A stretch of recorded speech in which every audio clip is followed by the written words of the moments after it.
Hi, I'm Julia. Now, let me take you back to that sunny Saturday, a day that started like any other but ended up changing everything. As I pulled into my brother Ethan's driveway, a mix of excitement and nerves bubbled up inside me. It had been a while since the whole family gathered, and I was eager to see everyone, especially since I'd just landed my new job as a manager at a top marketing firm. I had come straight from picking up some last-minute supplies, my old 2002 blue sedan packed with bags of chips and homemade salsa. The car wasn't much to look at, but it was mine, paid off and reliable. As I stepped out, Ethan was the first to greet me. "Hey, Jules, we were starting to think you bailed on us." "Never," I laughed, handing him the snacks. Traffic was a nightmare. As we walked into the backyard, the smell of grilled burgers filled the air. There was Vanessa, Ethan's wife, looking like she'd just stepped out of a magazine in her summer dress and designer sunglasses. My parents waved from beside the grill, and my younger siblings, Mike and Sarah, were setting up the outdoor games. Finally, the guest of honor arrives. Vanessa called out, loud enough for the neighbors to hear. She glanced at my car parked next to their brand new SUV. "Couldn't you park that relic around the block, Jules? It's killing my view." A few of my cousins chuckled, and I tried to brush it off with a smile. "Well, it gets me from A to B." "Oh, honey," Vanessa sighed, sipping her cocktail. "You really should treat yourself. You're a manager now, aren't you? Act like it."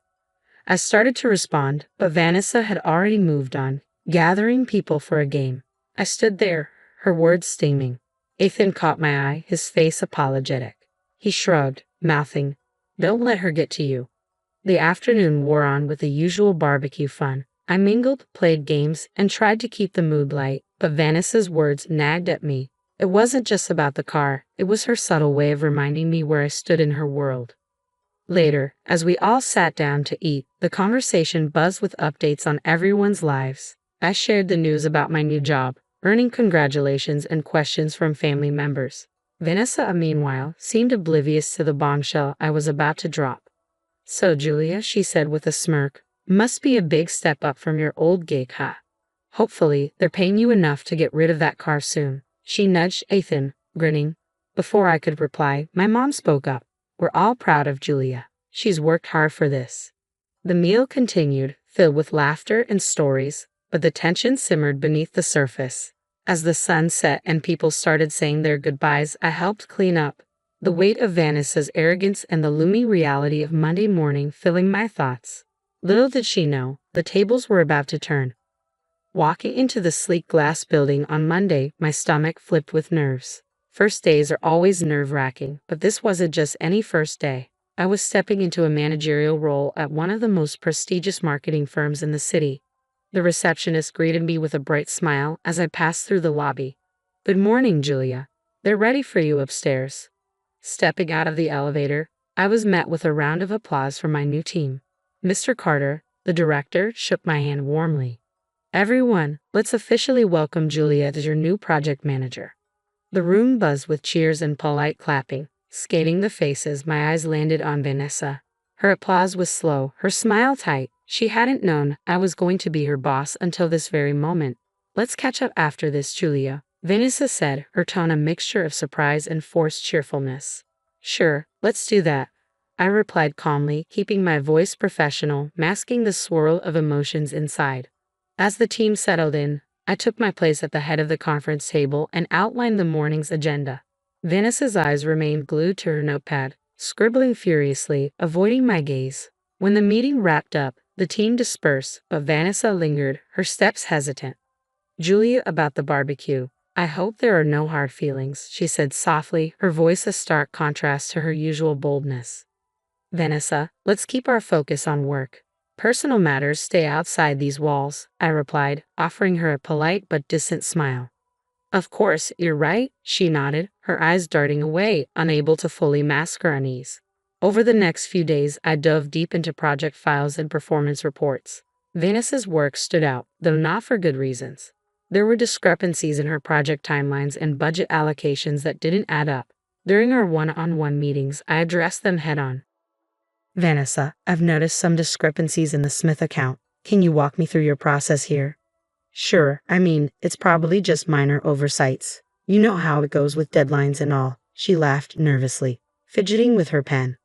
Minor or not, accuracy is crucial. We can't afford these slips, especially with high-profile clients. Let's go over this together, shall we? My tone was firm, leaving no room for excuses. Yes, absolutely, she replied, her fingers trembling slightly as she tapped on her keyboard. It quickly became clear that Vanessa had been cutting corners, her work just barely skimming acceptable standards. Each session with her revealed more gaps, and I documented everything meticulously, preparing for the inevitable. Vanessa, based on these reviews, I see a pattern of oversight that we need to correct immediately, I stated during our next meeting, laying out the discrepancies. I understand, Julia. I'll tighten things up. Thanks for pointing these out, she replied, her voice a mix of gratitude and discomfort. I nodded. Let's ensure it doesn't continue.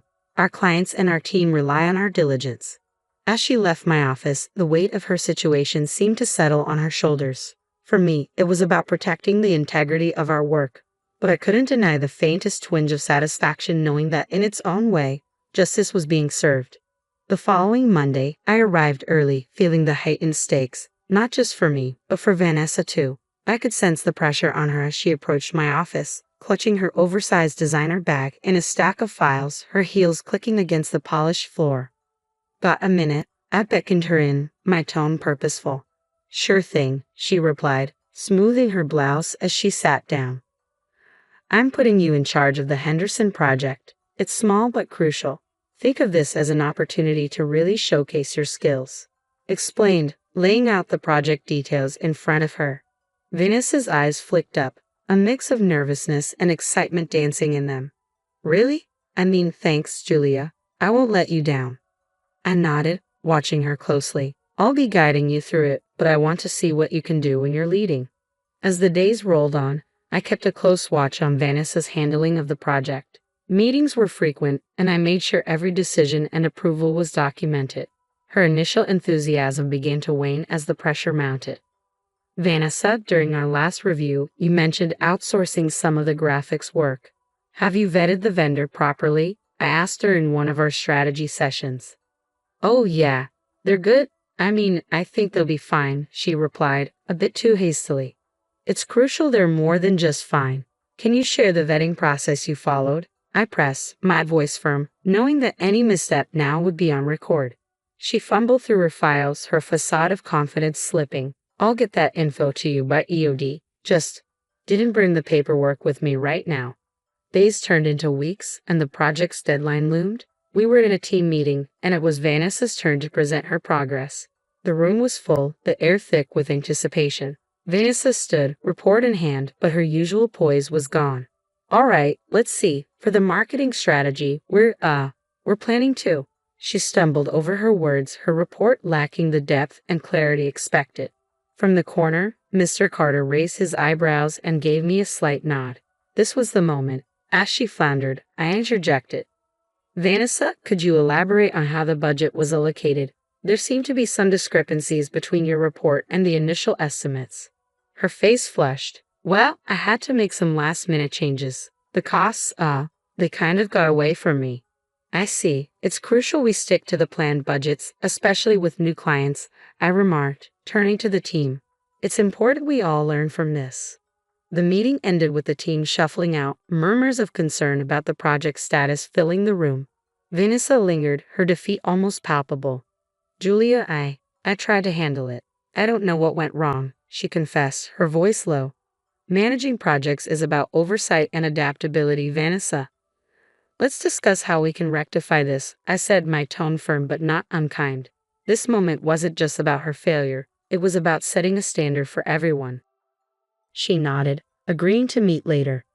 I documented everything meticulously. Her mismanagement was now evident to everyone, and though I took no pleasure in her struggle, I knew it was necessary to safeguard the company and its clients. This was justice served, not out of vengeance, but out of necessity. The day after the disastrous meeting, the office was eerily quiet as I made my way to my desk. The whispers had already begun, trailing behind me like a shadow. Vanessa, pacing by the water cooler, intercepted me before I could even sit down. This was a setup. Wasn't it? You've been out to get me from the start, she accused, her voice tense, strained with anger and confusion. I gave you an opportunity, Vanessa. The outcome was in your hands, not mine, I responded, calm and measured against her rising pitch. But you watched me fail. You could have helped more, guided me. Vanessa's voice cracked, her desperation clear in her eyes. Helping is one thing, but doing your job for you is another, I replied calmly. We all have to meet our standards, and unfortunately, you didn't meet yours. She scoffed, throwing her hands up. So that's it, huh? You're just going to watch me go down? I document everyone's performance, Vanessa. It's not personal. It's my job. Later that afternoon, Mr. Carter called us both into his office.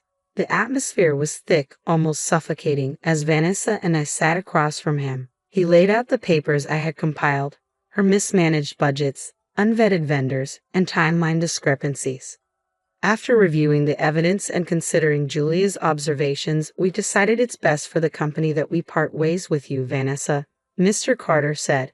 Her face went pale, her previous fire extinguished by the weight of the decision. I understand, was all she could manage, her voice barely a whisper. News of Vanessa's termination spread quickly. At the next family gathering, the mood was mixed. My brother Ethan approached me as I poured myself a cup of coffee. I know it's been rough, Jules. Are you okay? His concern was genuine, and I was touched. I did what was necessary, Ethan. It wasn't about revenge. It was about integrity. He nodded, clapping a hand on my shoulder. I know, sis, and I think, deep down, everyone else knows too. Our parents, ever supportive, made no comment on Vanessa's absence, choosing instead to focus on the family being together. As the night wore on, the heaviness lifted somewhat, laughter and chatter filling the space between us. Driving home later, the quiet hum of my reliable old car gave me a moment to reflect. Sitting in the driver's seat, watching the streetlights blur past, I thought about everything that had happened. My job demanded tough choices, ones that affected not just me but the people around me. While I never sought to hurt Vanessa personally, my role was clear: to uphold a standard. Ensuring justice at work meant making hard decisions, even if they impacted family. And though the weight of those decisions was heavy, I drove on, knowing I had done my job with fairness and integrity. The road ahead was clear, guided by the principles I valued most. So, what do you think? Was Julia right in how she handled Vanessa's situation, strictly upholding her professional duties? Or could she have been more supportive despite their past issues? Share your thoughts in the comments below.